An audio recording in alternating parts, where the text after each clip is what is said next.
What is going on, everybody? Welcome to another edition of Are You Afraid of the Mark? I'm Josh Rockstall, your host, and this week we have a fantastic episode to bring to you. This week we got to sit down and interview Justin King. That's right, former WWE referee Justin King. We talk about his past, how he got into the WWE, what the tryout procedure was like, what it's like being on the road as a WWE referee, his injury, his tour to India, and his upcoming tour where he will be in Halifax, Nova Scotia, my stomping grounds. This week is an episode you're not going to want to miss. This week is Are You Afraid of the Mark with Justin King.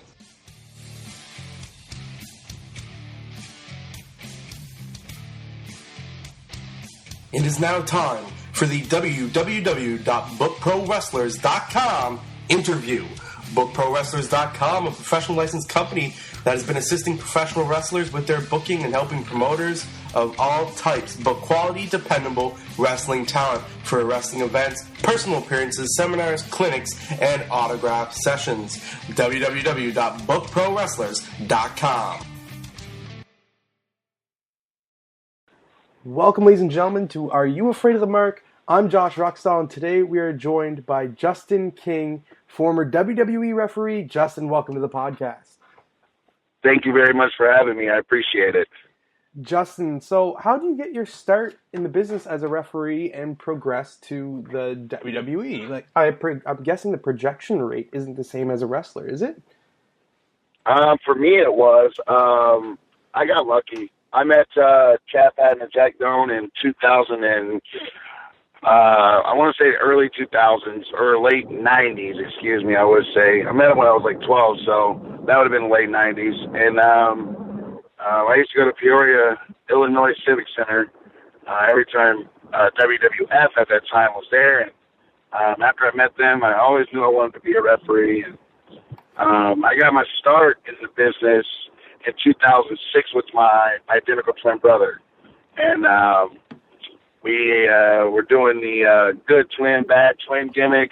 I was the bad twin, he was the good twin at that time. And exactly 2 years to the day, I got signed with WWE. Exactly 2 years to the day. That's not normal for somebody to be signed that quick. Normally you hear about guys 5, 10, 15 years owning their craft, and then they get the call. Absolutely. It was just one of those things where for WWE to pick me up, it was I was right place, right time, and I had the right skill for what they were looking for. And for that reason, I did a tryout on August. I got my start August 19, 2006. So I did the tryout August 18th and August 19th, and it was right in my backyard. Sorry. And I did Chicago, Illinois, and then I did, at the time, I was living in Moline, Illinois, or the Quad Cities, and they came to the Quad Cities, so I did my tryout actually where I was living. So I got lucky. I didn't have to travel anywhere. And I did a match with Matt Seidel, Adam Bourne, and a guy named Mike Toller. And I had all the producers and agents and some of the big wrestlers, the big names. One name that sticks out to me, Undertaker, was at the ring for this. And I did a 2-minute tryout, and they told me to get out the ring right after. So it was easy, and next thing you know, they're offering me a contract, and the rest is history. I moved down to Florida. I started with Florida Championship Wrestling, so that was how that got to be. So how does a tryout work as a referee? It's different for everybody. My tryout was totally different than other people's tryouts. Normally they have multiple referees at the TV tapings. I personally didn't have any other referee with me. It was just me. So for me, it was easy. I went in, and I was the only referee there, and they just told me that I would be doing a tryout on Tuesday. So Monday, I spent most of my time just standing backstage, and I made a Raw appearance, actually. So I made a Raw appearance. Sorry for that train if you hear that train the whole time. That's no problem. But I made a Raw appearance. I was standing backstage with the wrestlers. And you know, the wrestlers that are extras, they typically stand around when they're doing like a backstage segment or something like that. And I did that. And then the next day they told me that I needed to come to TV and I needed to get in gear immediately because I was going to have a tryout. Now, at that time, I didn't know what they meant by that. But later on, I would find out that they wanted to try me out, see if I was good. And if I was, they were going to hire me immediately. And that's what they did. And so how would that differ from a typical tryout as a referee before TV? Well, a regular referee tryout, what I found out once I actually got in there, was a regular referee tryout is going to be something that, okay, I'm getting pulled over. Oh, wait, nope. Sorry, dude. There's so much going on. This is how you know it's real, guys. Sorry. Referee tryout typically consists of 3 or 4 referees. They come in, and they would do a tryout. You know, you would have 4 or 5 wrestlers, and you would have the referees, you know. And so they would do matches, and they would switch out. But for me, there was literally no other referee. There was only a couple, you know, extras there. And so for me, it was simple. But for most referees, they have to go through, like, pecking order. And at this point now, with the next year round, you have to go down to the Performance Center and try out, whereas I did mine's on the road. So times have changed quite a bit. Yes. So how was your WWE tenured? Can you talk to us a little bit about that?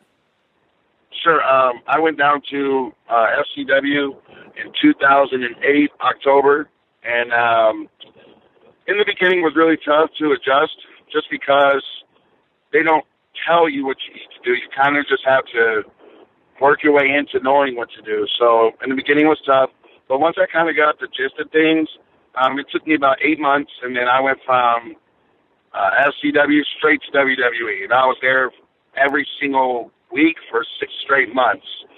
So it was a lot of work, you know. Basically, I spent a lot of time. I did a lot of extra things because I really wanted it. I really wanted to be there. I was happy that I had the job. I spent a lot of time honing my craft, and, you know, whereas most of the time guys would work 9 to 2, I worked 9 to 9. You know, I spent a lot of time by myself inside the building. They allowed me to, so I did. And I want to say that Dusty Rhodes and Steve Kern and Norman Smiley and Dr. Tom Pritchard, they were the greatest trainers that you could ever have, you know.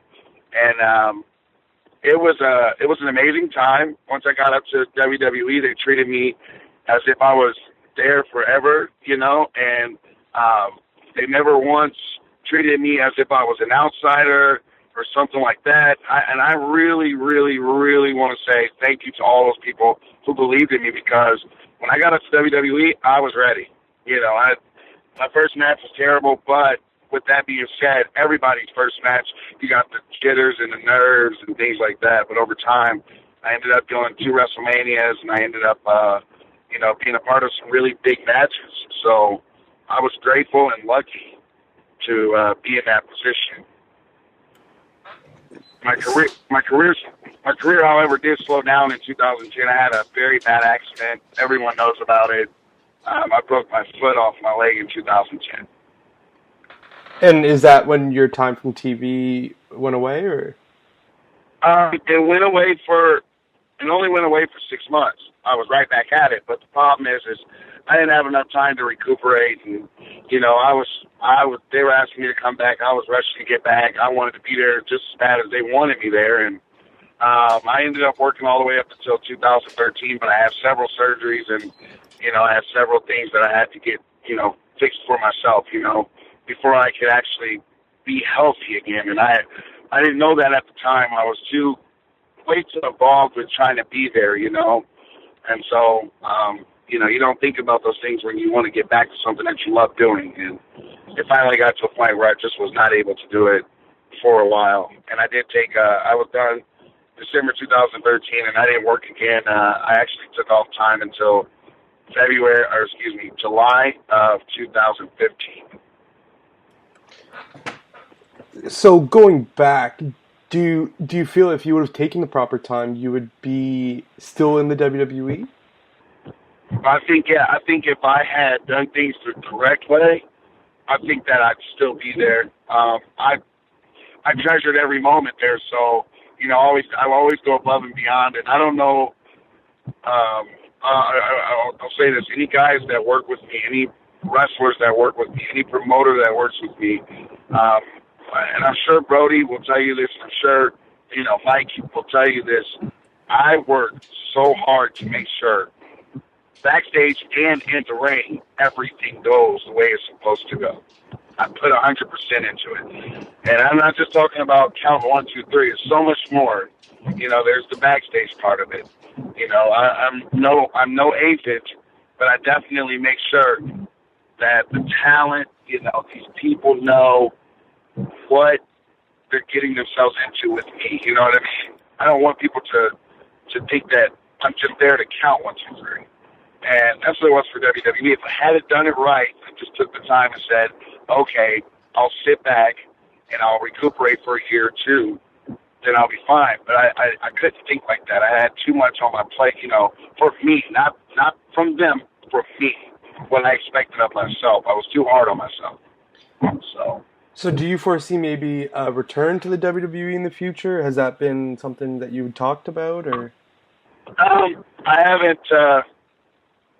I haven't really gave it any thought. I mean, I would gladly go back. People say, well, why would you want to go back? You've already had your time there. You're enjoying your life now. And it's like, well, this is something I love to do. So I'm not going to rule that out, but I haven't thought about it. I would love to. Right now, I'm enjoying what I do. I'm enjoying getting to travel outside of the United States. I'm enjoying being able to pick and choose what I want to do, instead of having a schedule that's beyond my control. You know what I'm saying? So it's easier 100%. for me.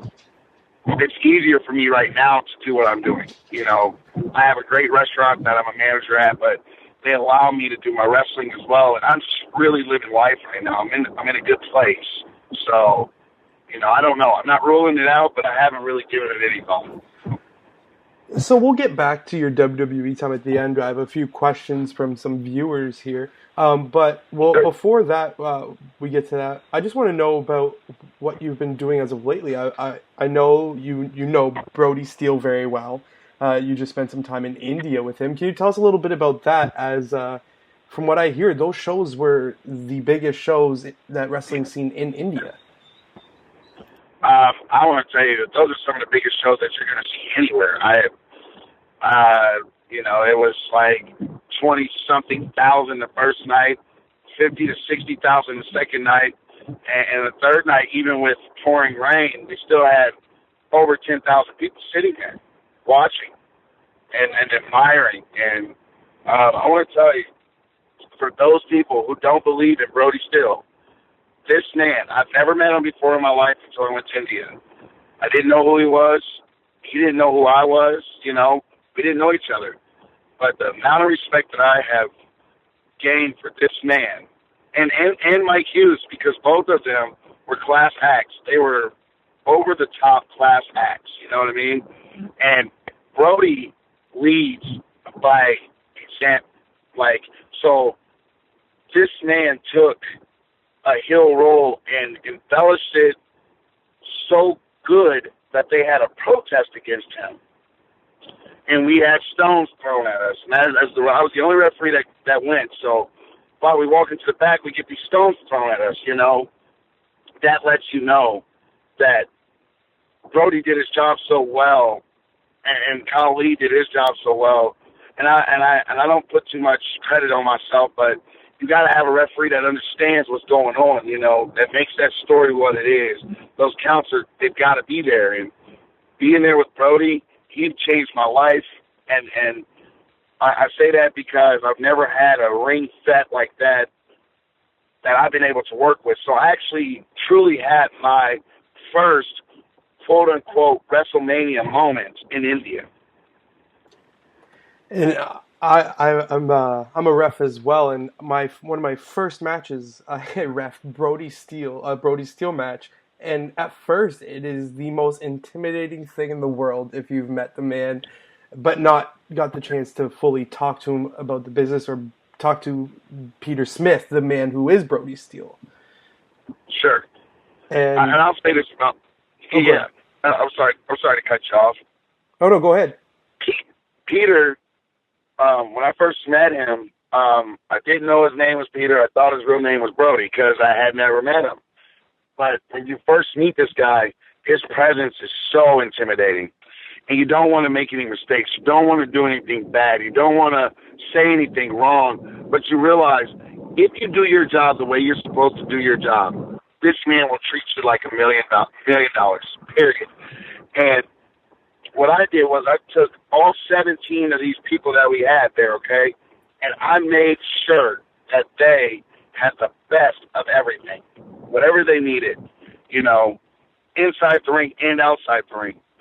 And when you do that, you gain so much respect from these guys. And at the end of the tour, I honestly, I asked, and I don't do this very often, I asked, can I get a picture with Brody? And he gave me a picture, and I don't do that very often, but because I have so much respect for him, I wanted to let everybody know this guy right here is amazing. Now, I didn't get to work with Mike Hughes that much inside the ring, but outside the ring, class act as well. You know, he was there for me. You know, he treated me so well, and so when you got all these elements and all these good things happening to you, my goodness, man, I'm just so lucky to be in the position of having gone to India. I'm so lucky. And I hope that, you know, I'm sure we're going to go again, you know, and this time I'll know what I'm getting myself into. But for that first tour, it's the best tour I've ever been a part of, and that's including my time with WWE. From what I could see, it was making national headlines here in Canada, in the U.S. It was all over the news, and this was a tour in India. Yeah. We were on the news there for the whole 2 weeks that we were there. And you only had 3 shows? We had 3 shows, that's it. We did the first show like 2 days after I arrived, then we did the second show like a couple days later, and then we waited a whole week to do the third show. And we were on the news every single day.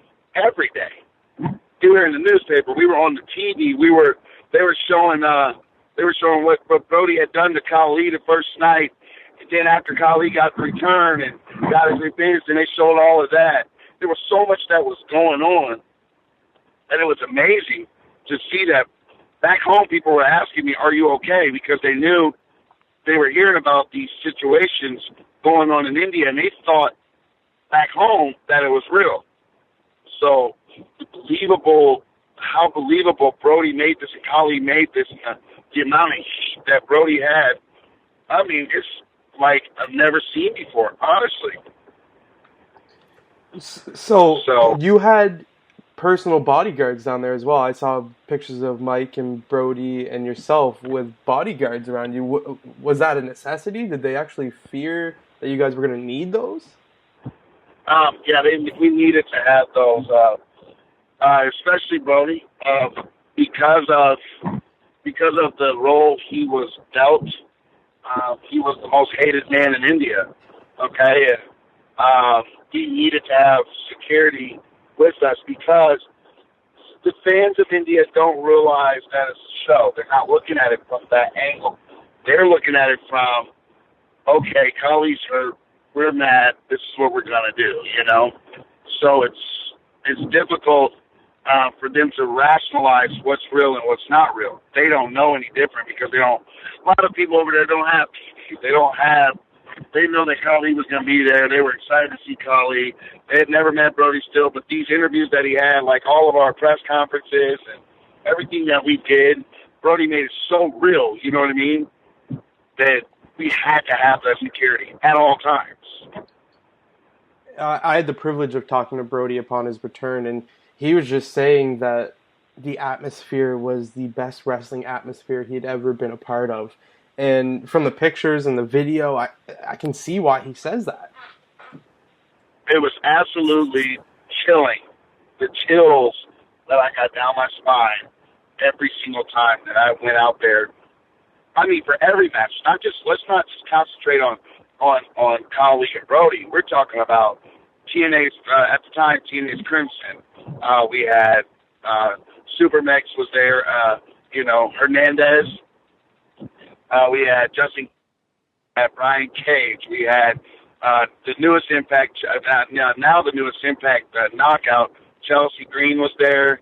We had Santana Garrett. So we had so many elements, of great people, and we had Brody and Mike, and then we had Apollo, who's been around these guys forever. And so there was so much talent that I had never seen, and it was just wow. I mean, I'm telling you, it was chilling every time. You walk out in front of 57,000 people, and you're walking down a WrestleMania type of ramp, and these people are rough because they see me walk out as a referee. I'm just a referee, but I was the first person to come out the curtain. And sure enough, if I would say it, this is the biggest reaction I've ever gotten as a referee was in India. So, leading from that, obviously there is a huge amount of respect that went from their way towards you, because now you are going to be coming on a tour here in the Maritimes, which is main staple of the roster is Brody Steel and Cowboy Mike Hughes. Yeah, I just want to say thank you very much to these two gentlemen and all, and the promoter, for TCW. And I want to say I'm grateful. I was speechless when I got asked, just because they had told me, you'll be over to Maritimes at some point. And in wrestling, you just kind of got to go with it. You never know when it's going to show up. You never know when it's going to come. You just take it when it comes, But this was a out of nowhere thing, and I am so happy. I've never been to Halifax, Nova Scotia. Are you only all over the world? Are you only doing the Halifax, or are you on for the whole Maritime Tour? I'm on the Maritime Tour. Okay, so that is a big tour in itself, as it will also feature Tommy Dreamer. Awesome. And I've worked with Tommy Dreamer several times. Several times. And I worked with him at WWE, and I have nothing but respect for Tommy Dreamer. He is a fantastic guy. He knows a lot about the business. He's doing wonderful things with his promotion, the House of Hardcore, and, I respect him very, very much, and look forward to working with him again. I just worked with him about, I want to say, it's been about a year, but I did work with him recently, so that's going to be awesome. But I am on the whole tour as of right now, and I'm looking forward to showing that part of Canada my referee skills. I'm looking forward to it. Well, I for sure will be one of the people in your seminar for that Halifax tour, as I'm always willing to learn more about being a better referee. So I'm looking forward to that. Yeah, definitely hold the seminar. And I'm so humble to it. I just like to pass on what I've learned. It takes a big man to take something that they've gotten, out of hundreds of thousands of referees. I was lucky enough to be at 50 referees that have made it, And so why not share what I've learned? Why not get back, And I plan on doing that. We'll go over several things in that seminar that will get you TV ready, that will make sure that you know how to conduct a match with the Brody Steel and a Mike Hughes and these top names, where they can come in the back and they can feel good about themselves and feel good about the people that they're working with, Oh, 100%. And before we close out the show, I just have 3 questions here from some viewers.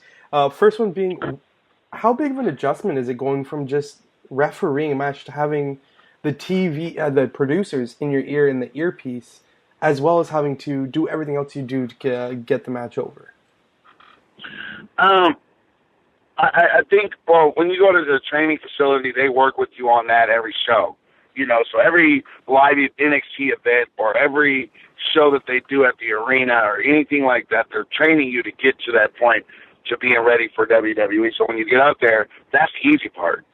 But it is different when you have producers in your ear telling you one thing, you know, the guys have told you another thing, but you got to relay it to the guys what's being said, you know. So it's one of those things where you have to be careful that you don't go into business for yourself. You got to go exactly with what's said. If they tell you to go home, that means go home. That's what I'm going to tell you, and you don't ever want to snitch, or you don't ever want to be or go to the back and tell them the guys, because that could get you some major heat. But at the same time, you also have to know that you have a job to do, and you're doing what you're asked, what's asked of you, you know. So it's one of those things where you got to be careful. Yeah, you got to make sure that you're doing whatever they ask you to do. And the earpiece thing, it really is not that bad. I mean, they talk to you in it, and all you have to do is throw your arm up. There's a certain way you throw your arm up to let them know that you got it. That's all that matters. You know what I mean? Oh, 100%. Then there's a way that you talk to the guys without being like pushy. I remember one time, I absolutely respect this man. I love him to death. But they were in my ear screaming at me when I first started, so it's a little bit crazy. And Chavo Guerrero was asking me, or that they were telling me, tell him to go home, tell him to go home, tell him to go home. But we still had like 3 minutes of the match, and they kept repeating it. So every time they said it, I said it. And when we got to the back, he pulled me to the side, and he said, "Kid, I respect you, I like you a lot, but don't tell me to go home 13 times. And I'm like, okay, I get what he's saying. You don't want to be overbearing with it. You know, if they keep yelling it to you, you know, you give them the signal that you got it. Then they'll finally ask you, well, did you tell them? You say, yes, I told them. Once you say, yes, I told them, that's the end of that. You know, because you don't want to get heat with the boys, but you don't want to get in trouble with the producers that you're dealing with. Perfect. That's a great answer. The learning things here just in this podcast. The other question, another one is the funniest blooper or mistake that has happened in the ring in your time with WWE. Mistake or like a bot? That funniest? Yeah. A bot spot. Let me think. I never really had any bot spots. I did have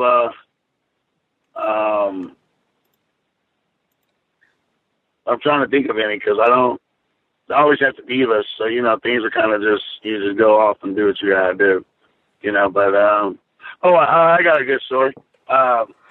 So after Raw goes off the air, they always do a dark match, and it was CM Punk out there when he was champ. You know, him and Cena were going to do it when they were doing their little war back when they were, you know, was Punk left, and, you know, they were doing that whole thing. Well, they always ribbed me. You know, I was always the one that got ribbed because I was youngest, you know, and I was always the one that was the most gullible. So at that time, so CM Punk took a whole bottle of ice water and he poured it down my back, down my pants, and put the bottle in my underwear, and I had to take it to the back. So I had to walk all the way from the ring to the backstage with water going down my leg. And I was freezing cold. But, you know, that just lets you know that they respect you enough that they can play games with you. You know, we were off the air, and they were very nice to me about it, and they laughed when we got to the back, but I used to get ribbed all the time. I'm telling you, Bones and Ribs, they call me Bones in the wrestling world, and they always say Bones, you know, they always say, oh, well, we're going to get you, Bones, And I always say, no, there ain't no way you're going to get me, and then they always would get me. You know, house show, same thing. They would trip me as I'm getting in the ring. They make me do cartwheels before I would count. You know, it's just fun things, you know, when things are lighter. So WWE has some really fun moments. Perfect. And there is just 2 more questions. Who was your, like, as with WWE's network now, the fourth wall is broken. Who was your travel partner, your road buddies? Mike Chioda and Teddy Long. And I rode with R-Truth a couple times, and Jack Swagger. Those are my road buddies. They rode with me. But Mike Chioda, I spent all my time with Mike Chioda. You know, he was the head referee. He took me in right when I first got there. He never showed any prejudice against me. He wasn't upset that I was there. Didn't think I was, you know, he was there to be my friend. And he taught me so much. He's been in the business as long as I've been alive, so he was able to teach me so much. And I'm forever indebted to Mike Chioda because he taught me not just in the ring, he taught me the backstage etiquette and the things I should do and shouldn't do. And here's a class act guy that you'll never, ever, ever, you will always have. If you ever get a chance to go to WWE, and I'll say this to you because you're a referee, Mike Chioda is going to tell you exactly what you need to know. He may not talk to you like he talked to me because he took a liking to me and latched on to me, and I latched on to him. But he treated me so well, inside the ring, outside the ring, during my injury. Oh, and I also used to travel with, I don't want to forget this, Mark Harris, the other quote-unquote black referee is what they call us. So I travel with him, too. Me and him are best buds today. You know, he's not with WWE anymore. He's doing his own thing now, and hopefully we'll reunite on the wrestling stage. I mean, we keep in touch and we see each other outside of the ring, but I absolutely love those two guys, Mike Chioda and Mark Harris, two stand-up class act guys. Now, I'm still close with Chap Haddon and Jack Doan because they live where I live, and I'm always going to be close with them. I'm always going to be forever indebted to them. But I didn't hang out with them on the road because they were ring crew and we were regular refs, so I didn't get to hang out with them very much at WWE. But, yeah, those are the people I hung out with. And then our final question was, who is your favorite wrestler to listen to their stories, whether it be life stories, ring stories? Who is your favorite person to sit and you could listen to forever? Bret Hart. I had to take care of Bret Hart on the Germany tour one time with WWE. I had to go and make sure, knock on his door, make sure he knew to come down. And he sat there and he talked to me in Germany for, I want to say, maybe an hour and a half to 2 hours. And Bret told me so much. I was so grateful for him. He's just so open, and he treated me so well. And Rowdy Piper, rest in peace, Rowdy Piper. I took care of him too, and he was very nice to me too. So I can sit and listen. And Dream, American Dream, God rest his soul. I worked closely with him, and my heart just hurt when he passed away. But he was really good. And there's one more that I don't want to forget about. God rest his soul, Percy Pringle, Paul Bear. Paul Bear treated me so wonderful, and they were so good to me. And he told me a lot of things that I needed to know when I was ignorant to the business and young, So those are guys that I could sit and talk to all day, every day. Perfect. Well, thank you very much for appearing on the podcast. Is there any upcoming dates or anything you'd like to plug on the podcast here? I am working next Friday with Tried and True Pro Wrestling. Crimson is Crimson. That's his hometown promotion, and I'm also working for Arcadia Wrestling Association. So there's some things coming up for me in the Tennessee area. If you guys want to check me out in Tennessee, you can always do that. And I look forward to seeing you guys in the Maritimes. I'm definitely looking forward to that. Perfect. Well, thank you very much for appearing on Are You Afraid of the Mark podcast. All right. Thank you very much for having me, and I look forward to seeing you guys in Nova Scotia very, very soon. And I look forward to meeting you in person. Thank you for having me on your show. Well, thank you very much. All right. Bye-bye. Bye.